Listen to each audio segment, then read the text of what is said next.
Ito yung modus operandi itong OGAG na ito. Hanggang 3 beses pa pinabalik-balik yung ating seaman, yung would-be seaman. 3 beses, so 3 beses magbabayad ng 1313. Ganon kamandurugas ito. That's bullshit. So ito nga mga kabayan, isa ka ba sa mga nabiktima ng mga doktor nito sa ospital na 3 times kang pababalik-balikin at pagbabayarin ng 1,300 kada balik mo? At ngayon po ay nakarating na kay Senator Raffy Tulfo at inimbestigan na sa Senate hearing para sibakin at gisahin. At tinawag pa ni Senator Raffy Tulfo ng mga mandurugas ang mga doktor na ito at dapat lang na tanggalin sa serbisyo mga kabayan. So what's po natin ang mga nagaganap sa Senate hearing na ito mga kabayan? Ito yung modus operandi itong OGAG na ito. Hanggang 3 beses pa pinabalik-balik yung ating seaman, yung would-be seaman. 3 beses, so 3 beses magbabayad ng 1313. Ganon kamandurugas ito. That's bullshit. In every sense of the word. I'm sorry. Secretary Kakdak, let's work together on this. I-amen ko yan. Ibasura ko yung bullshit na yan. Sorry, nothing personal. I don't know you and you don't know me. Kasi parang racket to eh. Lumilitaw. Nang-racket kayo sa mga seafarer natin. Pasensya na po, Doc, ha? But I will do everything. Bibilisan ko na para mawala na kayo ng hanap buhay. Maghanap na lang kayo ng ibang trabaho.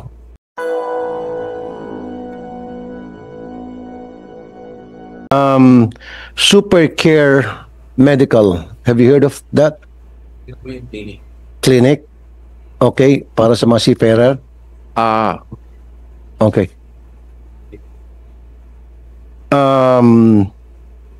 Pakiimbestigahan po ito. Of course, dapat meron po kayong MOA. I would suggest na magkaroon kayo ng MOA sa DOH na yung DOH bago sila mag-certify na yung clinic ay pwede na mag-operate para mag-check up para sa mga lalabas ng OFW, dapat may coordination muna sa inyo. Dapat meron din kayong say. Diba? Sige po, Mr. Para makapagbigay din kayo ng mga suggestion kung ano yung mga dapat ipa-check up sa mga OFWs natin. Nasaan yung pangalan? Yung pangalan, saan lugar pa yun? Ayan, sir, Super Care Medical. Ayan na yun, Super Care Medical Services. Ayan. Now, ito yung sitwasyon. Napakamandurugas itong Super Care na ito. Magpapacheck, bukod sa mahal, kasi usually 1,000 to 1,200. Ito nagcha-charge ata up to 1,300. Ito yung modus operandi itong OGAG na ito. First check up ng isang would-be seaman. Paglabas ng result, nagbayad. And paglabas ng result, sabi, another check up for confirmatory. And then lalabas ulit yung result, so naka 1313 di 26. Ay, meron naman kami nakita, confirmatory ulit. So 39 na. Ganon kamandurugas ito. Yes po, titingnan namin, Mr. Chair. Ang sa pagka sa sea-based po ay ang mga ship owners meron niyang prescribed tinatawag na parang medical protocols kung ano yung specific na kailangan lang hanapin. Correct. So, madali pong ma-detect, Mr. Chair, whether excessive yung check-up. Kasi kung labis yan sa sinasabi ng ship owner na ito lang naman ang kailangan namin, excessive kaagad. So, halimbawa po, kung yung confirmatory na sinasabi ninyo ay hindi naman pala kailangan, then madali pong maspat kung ano yung excessive. Opo. Nasa dyan yung secretary. Opo. Na papalabasin na ops, meron kami nakita, pero we have to confirm. So you have to undergo another test. So he or she has to pay another 1,300. And then, pangalawang beses, ops, meron pa pala kami nakita. Sorry. Another confirmatory test. Another bayad na naman. So yun po, iwasan natin. Kaya sabi ko po sa inyo, although ang nag-regulate nito is DOH, pero dapat may say din po yung DFW. Mr. Chair, kaya magkaroon kayo ng MOA? Yes. Yes, an MOA definitely would be helpful, Mr. Chair. We have what is called the HRH network, Health for Human Resources. HRH, Health for Human Resources Network. Nakikita po kami periodically with DOH and other relevant agencies such as the PRC, and then the private sector is also there. So meron kaming venue to discuss all these matters. But tama po kayo, Mr. Senator, mas maganda, mas mapapagtibay namin kung may MOA, particularly on this matter. And we are deeply concerned about the matter yung sinabi niyo yung doble, triple pa ang check. Kasi ang mga ship owners, as far as they are concerned, basta na-deliver yung check-up required, yun na po yun para sa kanila. Thank you. Okay. Senator? Yeah. Tama ba? Yes, sir. Dr. Jeffrey Cortel Ramel, MD, sir. By the way, I'm not the president of the clinic, no, but I was actually, my name was drafted, and that's the reason why Super care? Yes po. Okay. But okay, regarding dito sa sinasabi natin na for confirmatory, no, dalawa lang naman po ang kino-confirm po natin dyan pag tayo nagsabi ng confirmatory. It's either drug test positive, drug test reactive yung crew member natin at first. Then the second one is kung reactive sa HIV, and those are the confirmatory. Pangatlo pala is pag reactive din yung TPHA natin or yung RPR natin. Now, when it comes to sa charging natin, no, I cannot defend our clinic kasi syempre hindi natin alam kung sino yung particular na crew member na yon. If it's kung tama ba yung claim niya na talagang china-charge sila ng 1-3 every time, and kung tama ba yung examination na sinabi niya na kine-claim niya na china-charge namin. There are sa charging natin, sasabihin natin na we need to add some examination test. I will explain to you, Senator, na ang basic examination ng DOH comprise only of a few examination. Okay. Now, if a crew member or a patient tested to have a UTI during the initial examination, of course, we need to treat that. When you are being treated, how can we follow up, or how can we know that the medication that was given to you is actually effective? Of course, we need to examine you again by asking you to repeat the examination. Is the examination free? Of course, it's not. Kasi ang mga reagents po natin is binabayaran po natin. Now, I understand the frustrations of the crew members that they are really mad na pabalik-balik sila. Siyempre, hindi sila taga Manila lahat. Then pangalawa, sila po ay may iba pa pong mga trainings, may mga visa, then nagpa-pile up po yung kanilang stress. And I understand na minsan, even if we give the instruction and also the explanation to the crew members, they don't understand it. Ang naalala lang nila is the inconvenience. And of course, kung sasabihin mo siguro, no, na siguro walang puso ang clinic, why else would we expand our clinics and, you know, give them sort of parang mga convenience sa clinic kung hindi nagmamatter yung mga complaints ng mga crew members? We do. We are actually constantly monitoring the complaints of the crew members. Ang ano po namin dyan, of course, is sa understanding sa side nila na pag meron kaming sinabi that this is the rules and regulation, this is how we do the examination, I hope bubuksan din po nila ang kanilang mga isip na yun po ay kailangan.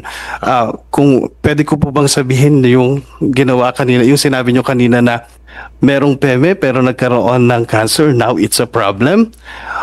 We are doing our best para hindi po magkaroon ng sakit ang crew members, ang seaman in particular, bago po natin pasakayin sa barko. Why? Ang mga crew members natin sa barko, they have limited access to medical examination and hospitals. Yun po yung ginagawa natin. No? So we make sure when they leave the clinic and they get deployed that they are really fit. And pasensya na po kung nagdadagdag tayo ng examination.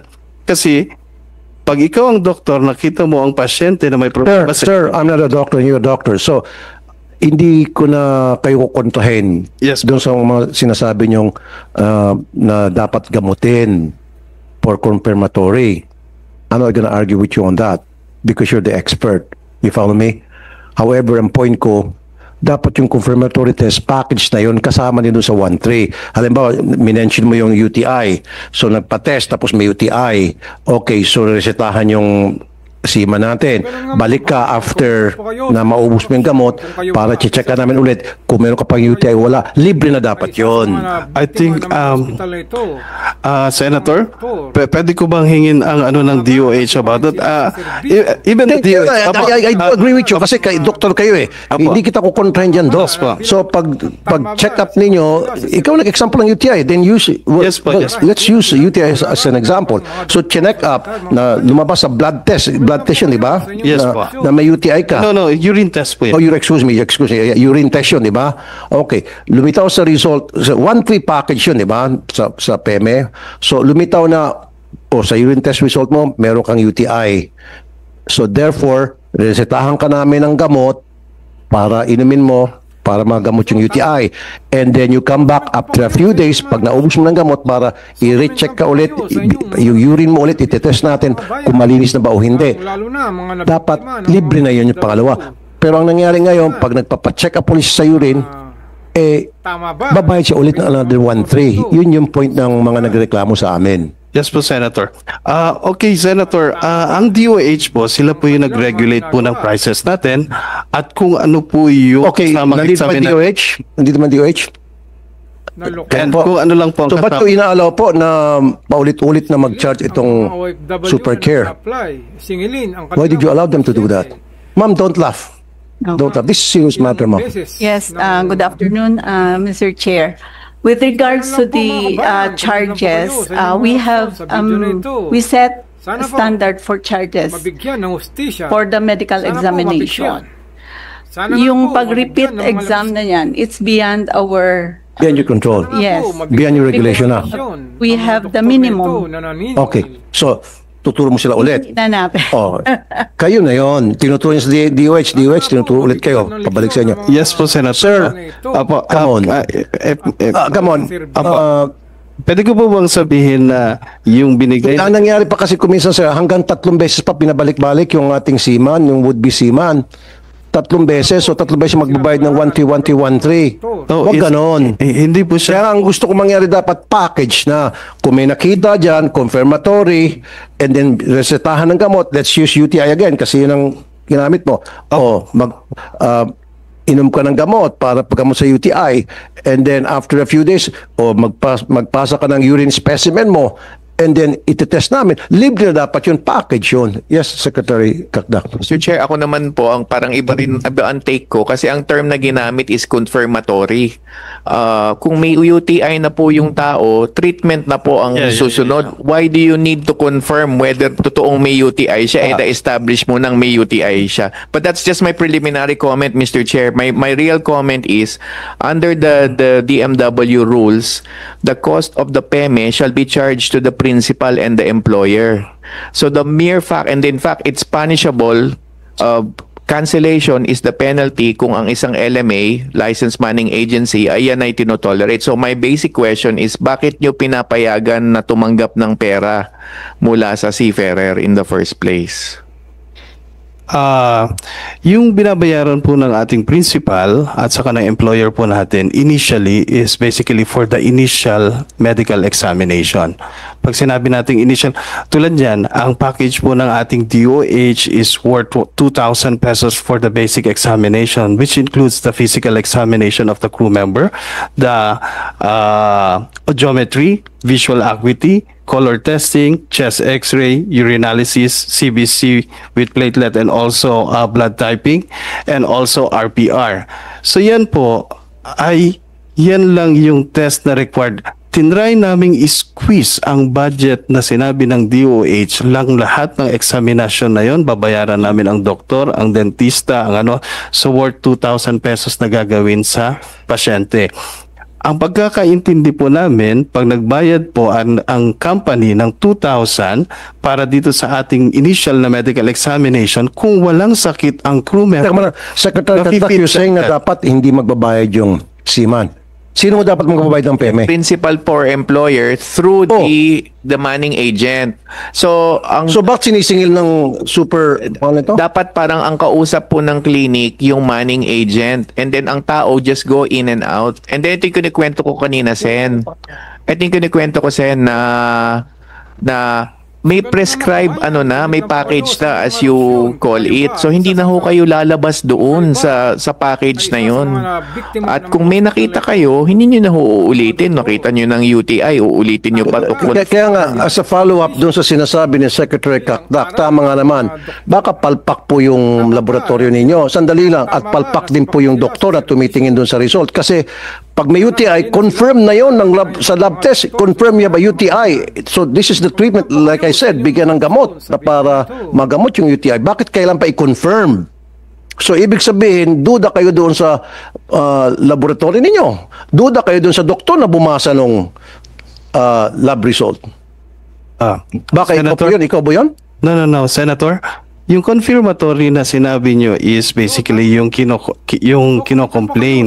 Nung nagbigay ako ng example kung kailan mag-uulit ang examination ng crew member, ang sinabi ko po ay UTI. Kaya nga, sir, hindi ko po sinabi na... confirmatory. Kasi may point nga naman sa Secretary Kapdak. So ngayon, ginamit mo yung UTI, doktor ka, okay? Hindi kami doktor, ikaw ang expert pagdating sa medical field. Now, pero common sense ang ginagamit namin ngayon dito eh. Ang kanilang mga ginagawa. Urine test. Tapos lumabas sa urine test result na meron siyang UTI. Galing sa iyan. I'm not putting words into your mouth. Okay. Ang mga OFW So, na nag-a-apply. confirm na yon. Ang kanilang mga So bakit kailangan pa mag-test ng another one for confirmatory? That's bullshit. In every sense of the word. I'm sorry. Comment lang po kayo sa inyong mga reaksyon sa Doktor video ka. na ito. Yes po. Senator, yung ginawa ko lang example kaninang UTI, hindi po siya yung sinasabi ng crew, no? Kasi hindi natin alam kung ano yung sinasabi ng crew member kanina. Na, Sir, ginamit mo na example yan, so that means it happened. Nangyayari yung ganong senaryo. Kasi ginamit mo yung reason eh. Di ba? So maybe talagang, Sana nga po, not maybe, nangyayari talaga yun. Because, simply because you use that as a scenario. Hindi po. Sinabi ko kanina, ang mga kino-confirm sa clinic ay yung HIV, drug test, at saka po ang ating syphilis. Yan po yung O sana sa umpisa pa lamang, sa unang test pa lamang, doon na makukonfirm kung meron siyang HIV o wala. Ang ating ano po... Di ba? Di ba pag wait a minute, listen doc, come on. So ngayon, magpapatest itong OFW, kasama na doon HIV test. So lalabas ngayon yung result, whether siya ay may HIV o wala. Ba't kinakailan pa i-confirm? Sana magan. Pwede ho kang sumingit na protocol po ng na DOH. sisingit ko lang na under DOH, sige, Total, babalik tayo. DOH, sinisisi ka. Protocol daw ninyo na kapag na-confirm na sa lab test result nila na merong HIV yung isang seaman, kailangan i-confirm paulit dahil sabi niyo sa DOH.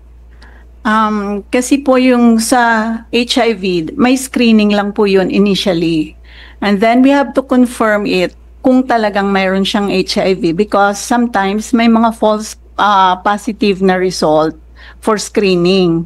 So it's not 100% na pag positive sa screening, talagang mayroon na siya. May mga false positive kasi na result. So that's the reason why we have to request for a confirmatory test to make sure na siya talaga may HIV or what. Go ahead, Secretary. Po, ang pagkakaalam ko sa HIV law natin is to protect the HIV positive person. Kung may hinala ng may HIV, you do not subject or further burden that person.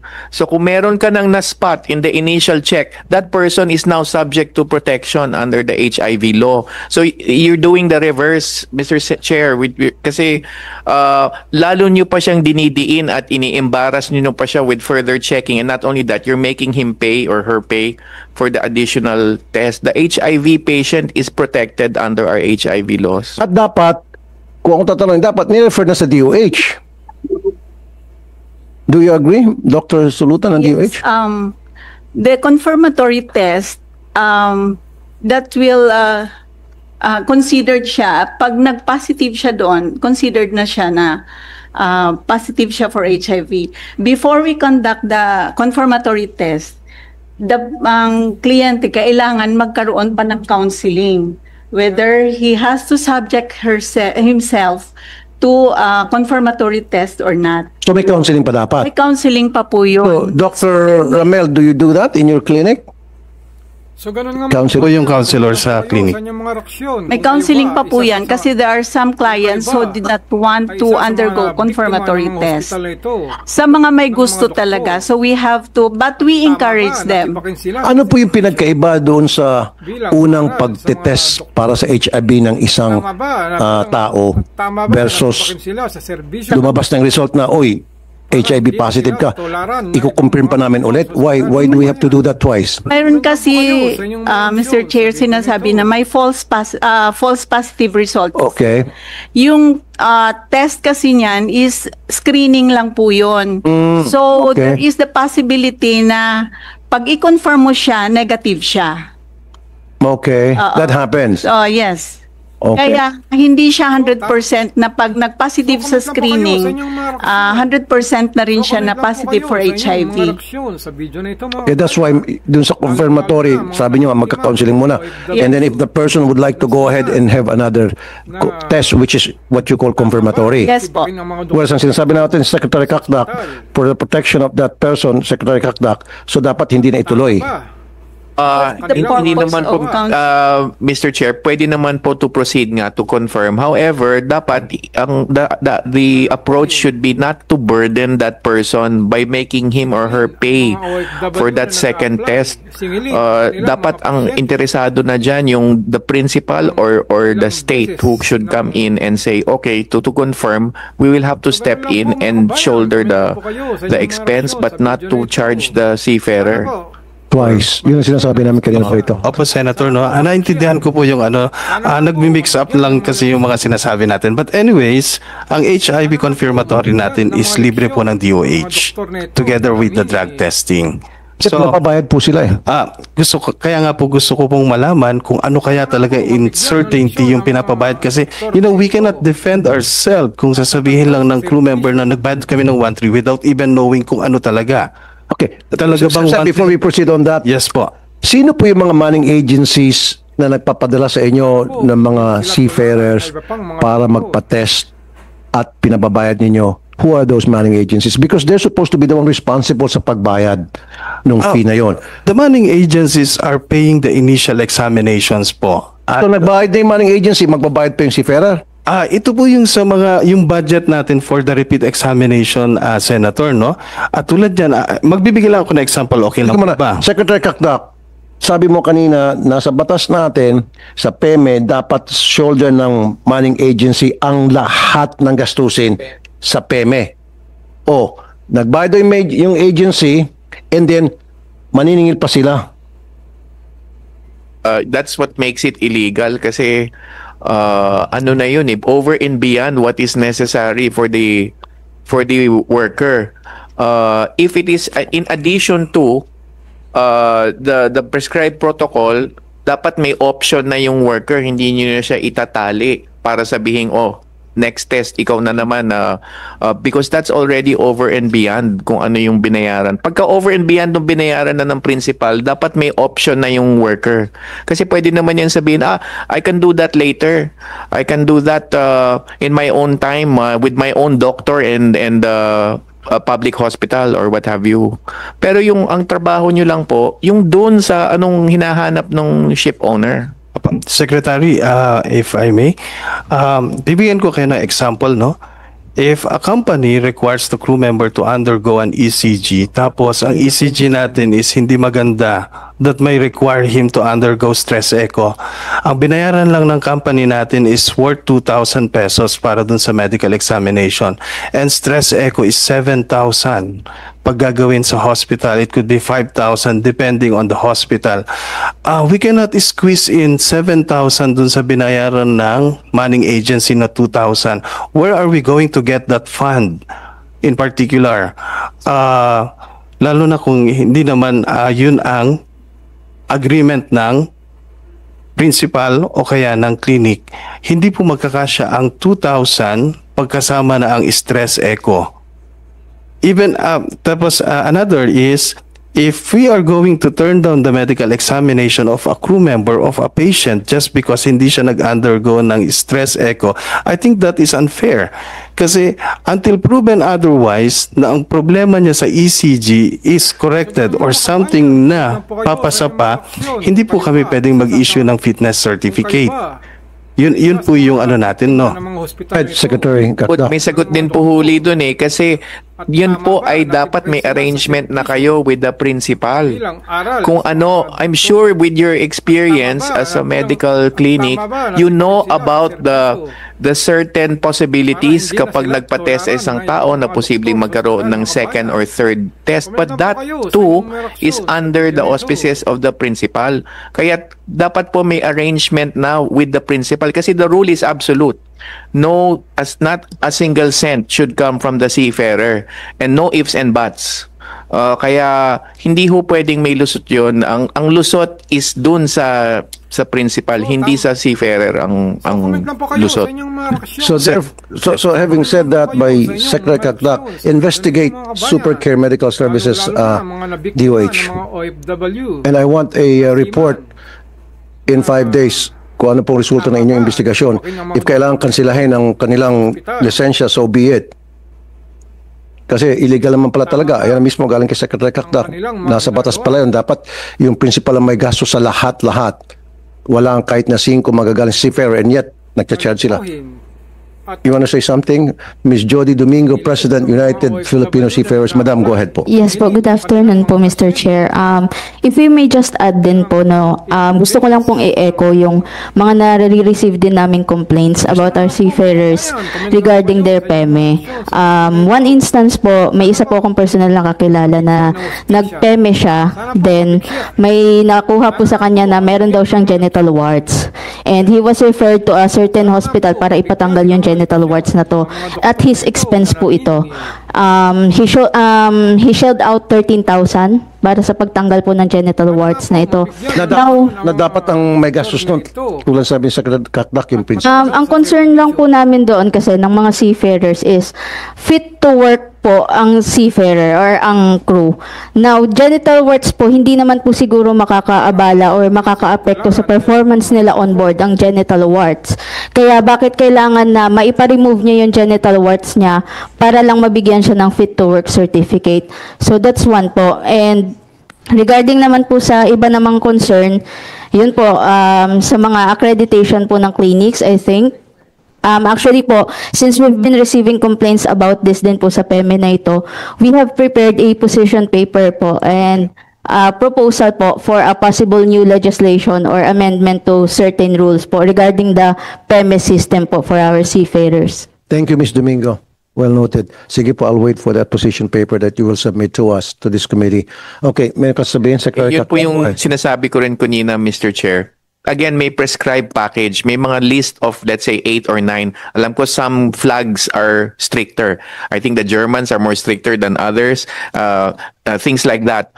Mas marami silang pre-prescribe. And rightfully so, karapatan naman ng ship owner.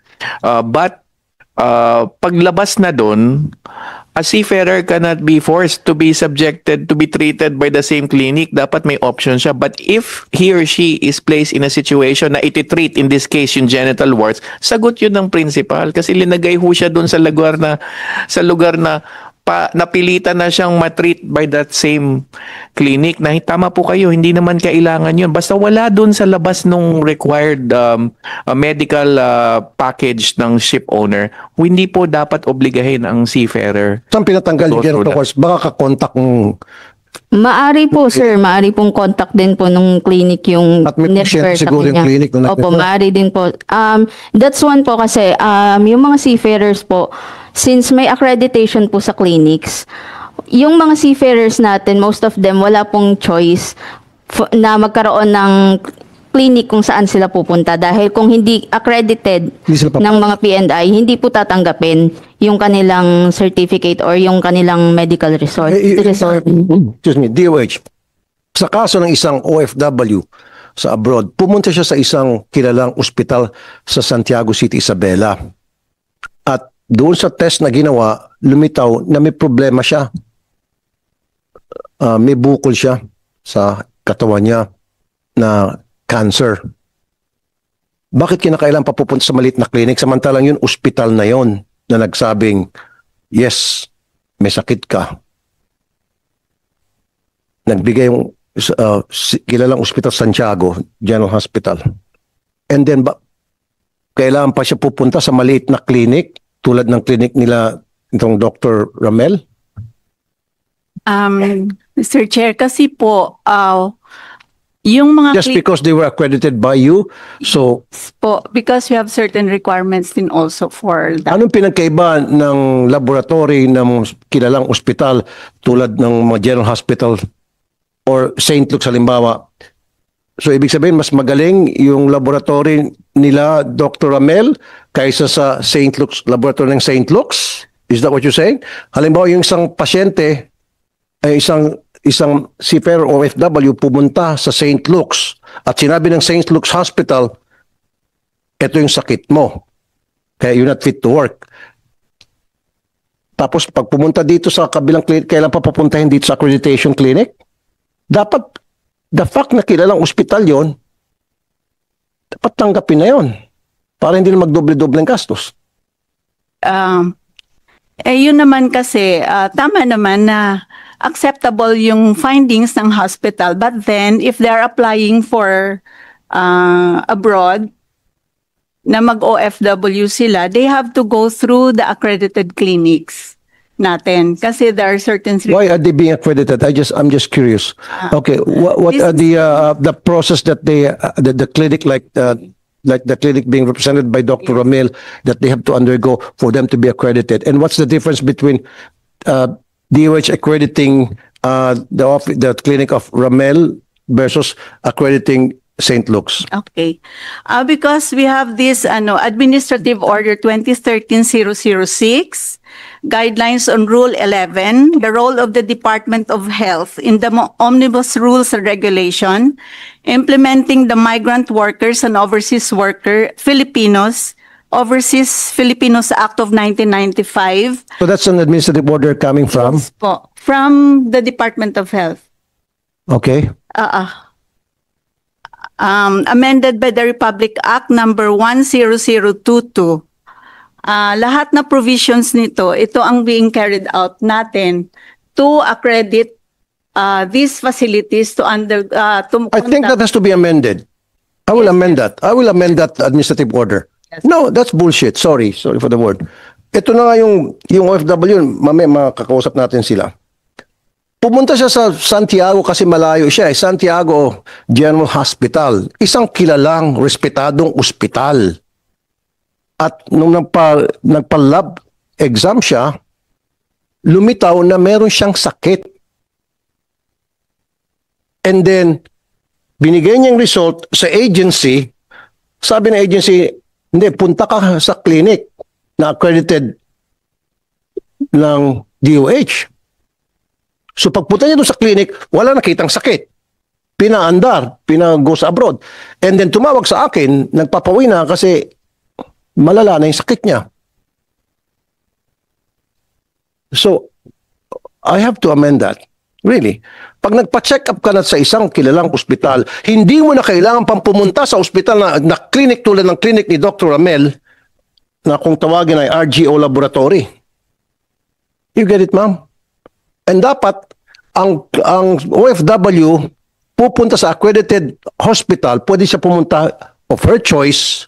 O alam mo, nasa Isabela siya o nasa Zamboanga siya, of her choice as long as accredited ng DOH, pwede na dapat yun. Ang nangyari, pagdating niya sa Maynila, dadaan ulit siya sa laboratory clinic tulad ditong RGO. Na kuminsan kasabwat, I'm not saying exactly kayo po, nakasabwat na manning agency. Kaya sinasabi ng manning agency, sige na, fit to work niya, akong bahala, hati na lang tayo, etc. That is that's a possibility. You understand? Dito nga sa sample ko, sinabi dito na may sakit.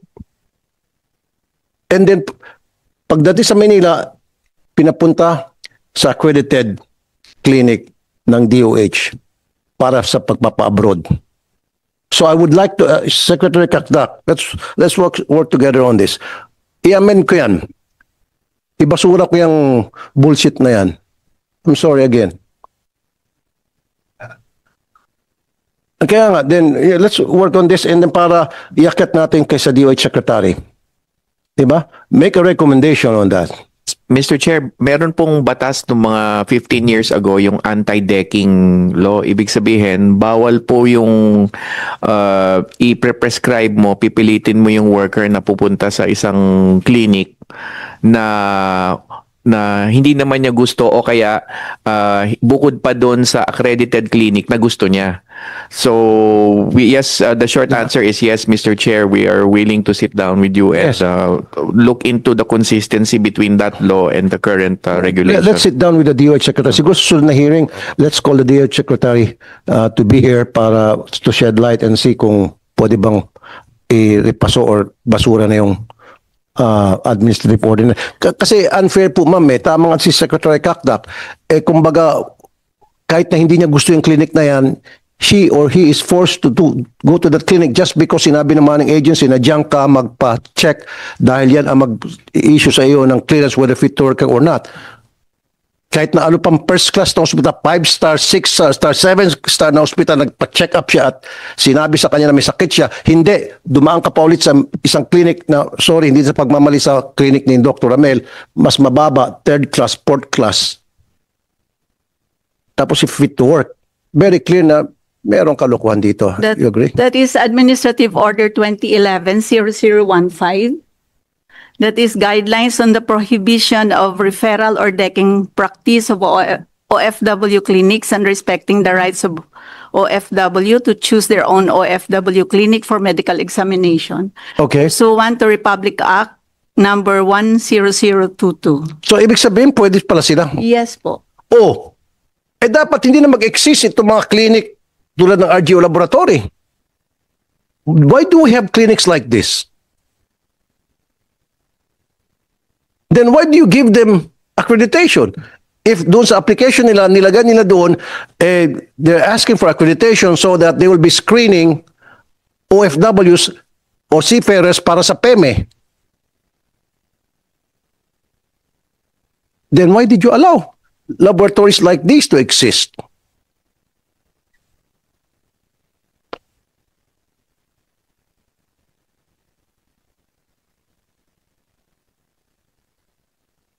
Actually, sir, nasa pipeline naman ng bureau namin to amend this kasi way back 2013 pa tong AO na to Hindi pa namin na-amend.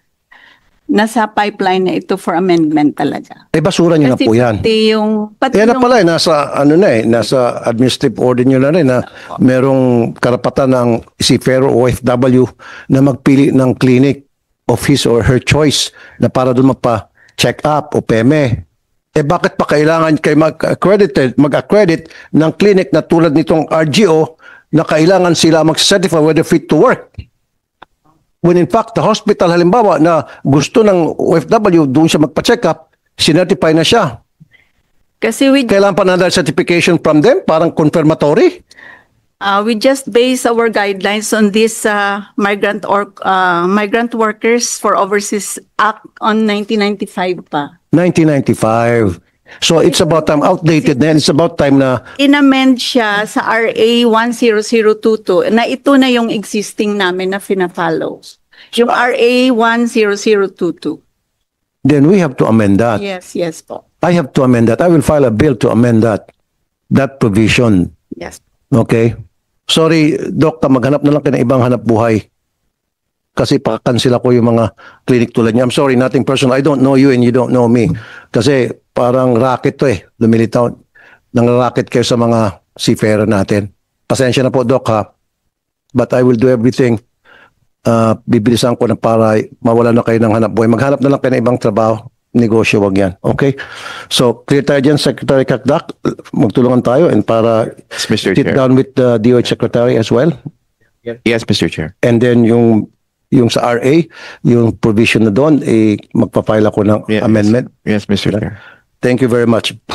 So comment lang po kayo sa inyong mga reaksyon sa video na ito mga kabayan. Maraming salamat sa inyong panonood.